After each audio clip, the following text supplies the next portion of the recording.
Bonjour à tous et bienvenue à cette édition. Les membres du gouvernement en visite à Niamey ont été reçus hier en audience par le Premier ministre nigérien au centre des échanges. La prise en charge des réfugiés maliens estimée à 60 000. Pour le Premier ministre nigérien, son pays partage les mêmes préoccupations que le Mali et il ne ménagera aucun effort pour soutenir les déplacés maliens. Nous l'écoutons au micro de nos envoyés spéciaux, Souleymane Kenza Sidibé et Abdul Salam Bambara. Je salue à l'occasion, en tout cas, tous ces partenaires qui nous ont appuyés. Et sachez que le gouvernement du Niger ressent ce problème-là comme étant le sien. Parce que nous considérons que notre destin est un avec le Mali, avec d'autres pays de la sous-région. Nous avons les mêmes populations, les mêmes réalités, les mêmes contraintes. Nous vivons les mêmes difficultés et nous devons rester solidaires. C'est en cela que dès le premier moment, nous avons effectivement pris à bras le corps ce problème des réfugiés, de ces populations, en particulier des enfants, des femmes, des personnes âgées qui étaient contraintes de quitter leur terroir, d'abandonner tout ce qui leur est cher pour venir s'installer dans d'autres contrées. C'est tout simplement pénible. Actuellement, il est permis d'être optimiste. Je constate que le Mali est en train de s'organiser pour aller vers la solution. Nous prions Allah qu'il vous assiste, qu'il assiste l'État malien pour reprendre à main les choses et que la situation, la sérénité revienne. L'unité du Mali se retrouve, son intégrité, et en tout cas nous sommes de cœur avec vous, avec le Mali, et nous y travaillons. Voilà, c'était donc là le Premier ministre nigérien Brigitte Raffini à l'issue donc de la visite des membres du gouvernement en visite à Niamey. Inauguration de la 9e mine d'or du Mali. Elle se trouve à Goungoto dans la région de Kaï.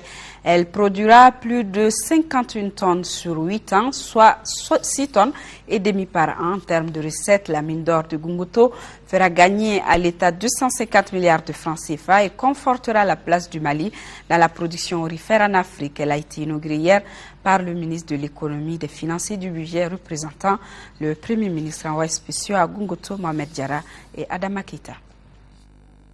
Les populations de Goungoto avaient rendez-vous avec l'histoire ce lundi 6 août 2012, une date désormais inscrite dans l'agenda minier du Mali. Elle marque l'inauguration de la mine d'or de Goungoto, la 5e de la région de Kaï et la 9e du Mali. L'inauguration de la mine d'or de Goungoto, en ce moment difficile de l'histoire de notre pays, est un signal fort d'espoir et un signe d'engagement, une marque de confiance des investisseurs miniers à poursuivre les opérations d'exploration et d'exploitation dans notre pays. Goungoto est situé à 27 km au sud de la mine d'or de Loulou et à 17 km de Kéniéba. Le gisement d'or couvre une superficie de 100 km². Le maire de Kéniéba, Mamadou Sarif Diallo, s'est réjoui de l'ouverture de cette unité industrielle, qui est un signe d'espoir pour la population, avant d'émettre des vœux, au nombre desquels l'ouverture d'une école professionnelle des mines à Kéniéba, le bitumage de la route Kaï-Kéniéba. Des préoccupations sont toutes légitimes selon les responsables de Randgold Resources. Pour ces derniers, les industries minières contribuent à asseoir la balance économique du Mali. À ce jour, la zone minière de Lula et Konkouto ont contribué tous deux à hauteur de 500 milliards de francs CFA dans l'économie malienne et parallèlement ont contribué à la création d'emplois et ont contribué dans l'amélioration des impôts. La mine de Goungoto a une durée de 8 ans avec des possibilités d'extension. Pendant cette période, l'État malien bénéficiera de 250 milliards de francs CFA en termes de recettes, dont 6 milliards et demi pour l'année en cours. Plus de 650 emplois directs sont créés. C'est donc dire que cette mine vient conforter la position du Mali en matière de production aurifère en Afrique. La réalisation de cette mine permettra de conforter la position de troisième producteur d'or africain de notre pays, après l'Afrique du Sud et le Ghana, est de raffermir la contribution du secteur minier à l'économie nationale pour près de 70% des recettes d'exportation et environ 8% du produit intérieur brut. Randgold détient 80% des actions et les 20 autres reviennent à l'État malien. Le minerai, après extraction, est concassé sur place à Gongoto puis transporté à Loulou pour le traitement. L'avantage de ce circuit est de minimiser les coûts d'investissement, qui passeront de 115 milliards de francs CFA à 41 milliards, et du coup lutter contre la destruction de l'environnement. La mine de Gongoto n'utilise pas du cyanure, donc parce que cette mine-là, son minerai est traité à Loulou. Donc sur cet aspect, on n'a pas beaucoup d'impact par rapport à l'utilisation des produits chimiques parce que nous n'en avons pas. Pour joindre la théorie à la pratique, les ministres ont assisté à la coulée d'or à la société minière de Loulou. Le lingot produit pèse 22 kg. Malgré donc l'existence des 5 zones minières, la région de Kaï reste pauvre en infrastructures routières, l'une des grandes préoccupations des populations. Culture avec la 16e édition du Festival Ingénieuse Afrique de Foy qui a vécu. Elle porte cette année sur le métissage global, un voyage sur place pour les vacanciers restés sur place à travers les continents en plein air. La 16e édition du Festival Ingénieuse Afrique de Foy est placée cette année sous le thème du métissage global. Métissage des légendes avec les rencontres des âmes cathares et les masques sacrés guérés de Côte d'Ivoire. Un voyage à travers le temps et les continents, un voyage initiatique des rites guérés transposés dans les ruelles des contes de Foy pour le plus grand plaisir des habitants et des touristes. Ils étaient vraiment éblouis. J'avais l'impression que voilà, c'est la première fois. Ils étaient vraiment presque un dépaysement quoi, en fait.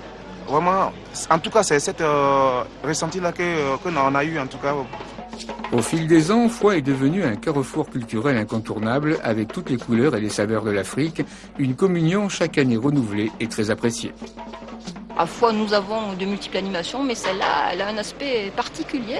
Elle est très colorée. On a les Fuxéens, vous le voyez, qui sont quand même bien présents sur la ville. Tout le monde ne part pas en vacances.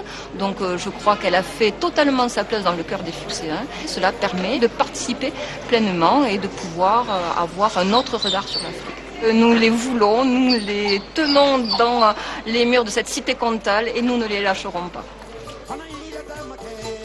Métissage des sons entre musique électronique et instruments traditionnels africains comme la kora de Jenny Moussa Kondé, dont les rythmes et les cordes se mêlent et s'entremêlent à celles des guitares électriques.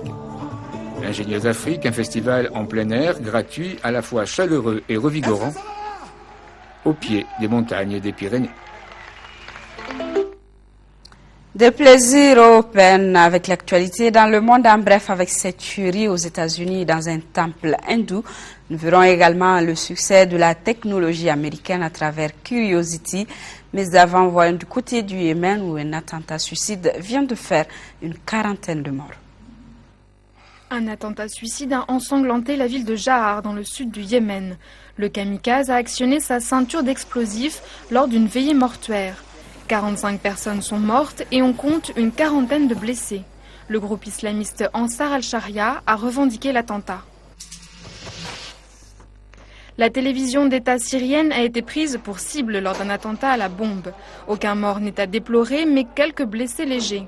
Cet attentat intervient au moment même où l'on apprend la défection du Premier ministre. Riyad Hijab a rejoint l'opposition et se trouverait actuellement en Jordanie. 7 personnes sont mortes et 3 blessées lors d'une fusillade dans un temple sikh du Wisconsin au nord des États-Unis. Le tireur est entré dans le temple pendant une cérémonie alors qu'une 50aine de personnes se trouvaient à l'intérieur. On ignore encore les mobiles du tueur abattu par un policier. Cette fusillade intervient moins de 3 semaines après la tuerie d'Aurora qui avait fait 12 morts et 58 blessés. Amartissage réussi ce matin pour le robot Curiosity. Le plus sophistiqué des robots jamais conçus s'est posé sur Mars au terme d'un voyage de plus de 8 mois. Un exploit et un soulagement pour la NASA qui a investi 2,5 milliards de dollars. Une mission de 2 ans d'exploration pour le robot avec un seul but, détecter des traces de vie sur la planète rouge. Retour à l'actualité nationale. À Bamako, les marchés sont de plus en plus inondés de produits périmés. Ces produits représentent pourtant un grand danger pour la santé des populations et la loi interdit leur vente au Mali et prévoit des contraventions qui peuvent aller de 200 000 à 10 millions de francs CFA. Notre équipe de reportage s'est intéressée au sujet. Elle est conduite par Bourama Traoré. Animation habituelle des marchés de la capitale. Mais en ces mois de Ramadan, l'atmosphère est beaucoup plus surchauffée. Les produits prisés pendant ces mois bénis se vendent comme des petits pains. Entendez par là le lait, le sucre, les boîtes de conserve et autres denrées. Seulement, l'origine et la qualité de ces produits sont source d'interrogation, témoignage de certains consommateurs. Surtout tomates concentrées, l'oroti la koni. Awo imana daile ado daile ibita soro anye finindo liya walman yake nana abi guweradi kana maula ibadon o di senfe ka foko fencheni ndo kwa ne do sando era mai kalbi ko ya suru ba ko sega ji de ba kono ko amma sega no fanya fili sungone ngoni mana se do robe pour dati bono de fere. D'un constat général, les marchés de Bamako sont de plus en plus périmés, c'est-à-dire produits dont la date de consommation est dépassée. Ces chiffres sont assez édifiants.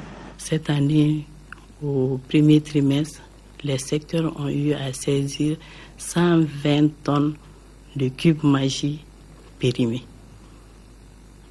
Et en plus de cela, on a eu aussi à saisir, courant premier trimestre toujours, 25 tonnes de denrées alimentaires périmées.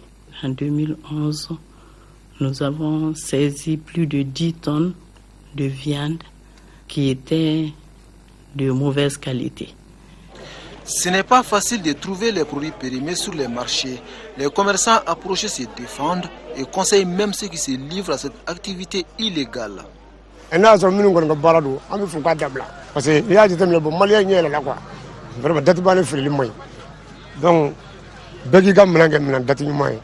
Baram da baramay. Ne fen date bana ko amba ngo black refe. Ngana ne fait date parce que avec quelque fait comme mo fene bana quoi. Difficile donc de savoir la provenance réelle des produits périmés qui pullulent les marchés. Toutefois, l'unanimité s'est faite autour d'un élément, la chaîne de distribution serait à l'origine. Ce n'est pas le fabricant du produit qui le fait, mais surtout ceux qui sont chargés de la distribution et qui ont un esprit plutôt mercantile et qui se soucient peu de la santé des populations. Une date ne doit pas être surchargée, il ne doit avoir aucune rature, elle doit être bien visible et nette. Ça doit être compris de tout le monde. Dès que vous voyez que la lecture de la date pose problème, déjà dites-vous que ce produit est suspect. Pourtant, la loi est très claire. La vente des produits non conformes à la consommation est formellement interdite au Mali. Un manquement à cette loi est passible d'une contravention ou même d'un emprisonnement ferme. La loi, non seulement elle prévoit, elle interdit, mais elle sanctionne. Elle sanctionne et l'amende peut aller jusqu'à 10 millions dans certains cas. Au-delà de la saisie du produit. Ce texte réglementaire est-il réellement appliqué sur le terrain, s'interrogent certains consommateurs. En réponse, les services en charge du contrôle des produits périmés évoquent un manque de moyens. Les moyens logistiques et humains, je dois à la vérité de vous dire que nous n'en avons pas beaucoup. Non. Aujourd'hui, au niveau même de la division, nous n'avons pas de moyens de déplacement. Et au niveau des secteurs, les agents font pratiquement de boutique en boutique à pied. Et souvent, il y a quelques motos qui sont mises à leur disposition. Le problème de carburant souvent se pose. Trouver une solution à ces difficultés s'avère nécessaire pour préserver la santé des populations. La consommation des produits périmés engendre plusieurs pathologies. La plus fréquente est le botulisme. Le botulisme, c'est dû à un germe qu'on appelle le Clostridium botulinum. Ça va entraîner des troubles oculaires. La personne peut voir flou ou bien un aspect de vision double, mais également la personne aura des difficultés à avaler et aussi des troubles respiratoires qui sont surtout graves, qui va nécessiter une hospitalisation du malade dans un service de réanimation. Après le botulisme, on a aussi les salmonelloses. La plupart communément, les gens disent fièvre typhoïde. Ça aussi, ça peut engendrer une pathologie grave dont l'évolution peut aller jusqu'au collapsus par la déshydratation. Face à cette menace, la vigilance des consommateurs reste le seul garant de sécurité, car, dit-on, la santé n'a pas de prix. Ce mois de carême-là était un mois très très propice pour nous, vraiment, de nous adresser aux consommateurs, de les sensibiliser davantage afin de faire attention aux produits préemballés. Nous ne disons pas de ne pas acheter les produits emballés. Il y a les produits préemballés qui sont bons. Donc nous ne cessons jamais vraiment d'attirer l'attention des consommateurs, d'être vigilants.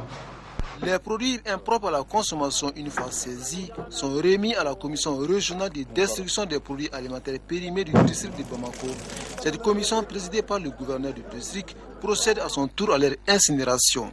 La dernière destruction qu'on a eu à faire au mois d'avril, qui concernait 120 tonnes de cubes Jimbo.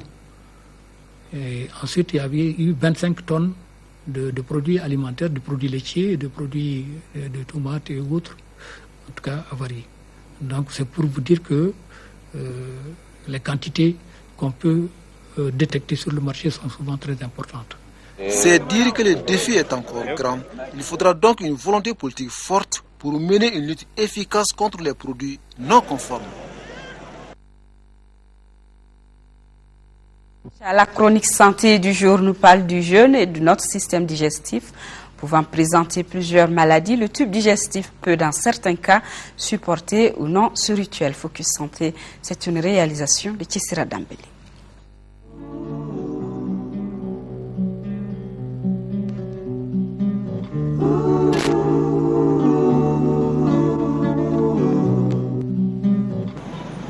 Ne pas manger ni boire du lever au coucher du soleil, en plus de sa valeur spirituelle, est d'une importance capitale. Cela permet à l'organisme de se reposer, de se désintoxiquer et de se régénérer. Mais le jeûne peut aussi représenter des risques et les spécialistes conseillent une préparation à ce rituel. Les personnes qui le souhaitent doivent observer une préparation alimentaire qu'on appelle la préparation alimentaire de descente. Et cette alimentation doit consister à éviter toute consommation de protéines animales et ensuite de produits laitiers, mais également les céréales. Et cela doit se faire 5 à 7 jours avant le début du jeûne. Mais également, à côté de cette restriction alimentaire, il faut que la personne se prépare à boire au moins 2 litres d'eau par jour entre les repas. À chaque étape de la journée de jeûne, des attitudes spécifiques. Le repas qui introduit le jeûne tôt le matin doit être consistant. Importante aussi devrait être la consommation d'eau en cette période, l'organisme supportant mieux un manque d'aliments qu'un manque d'eau. À la rupture du jeûne, le choix devrait être porté sur les liquides, spécifiquement les tisanes, pour solliciter le tube digestif.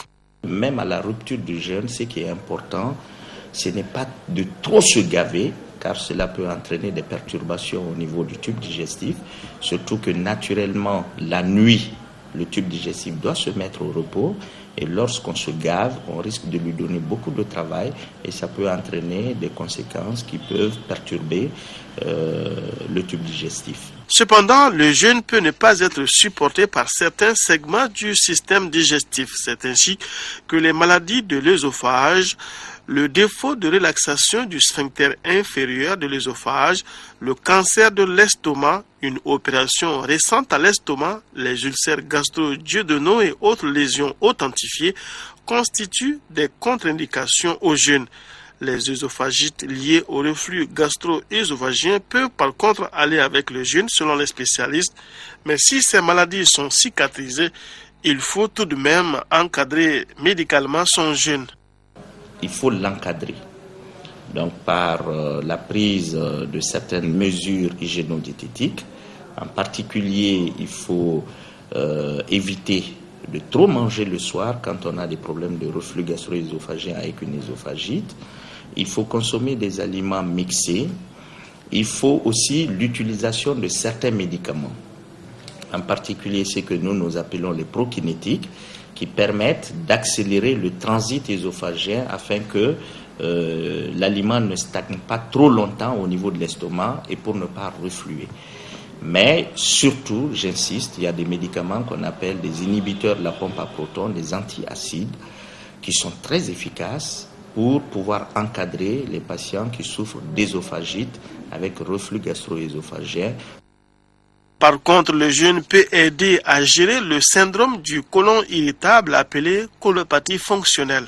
Là, il faut savoir que les aliments, la mise au repos des intestins va favoriser premièrement une reconstitution de la flore intestinale, mais permet aussi d'éliminer les toxines et entraîne un amendement des phénomènes inflammatoires au niveau du tube digestif. Donc, le jeûne est préconisé dans la colopathie fonctionnelle car il permet justement de diminuer considérablement tous les symptômes et les désagréments liés à la colopathie fonctionnelle. Donc, c'est quelque chose qui est préconisé. Mais pour le diabète, c'est le type dû au surpoids qui est compatible avec le jeûne. En tout état de cause, quand on n'est pas en très bonne santé, mieux vaut encadrer son jeûne. Pour les médecins, les femmes enceintes, celles qui allaitent et les enfants en âge de croissance ne devraient pas jeûner, de même que ceux qui ont des troubles du comportement alimentaire de type anorexie ou boulimie.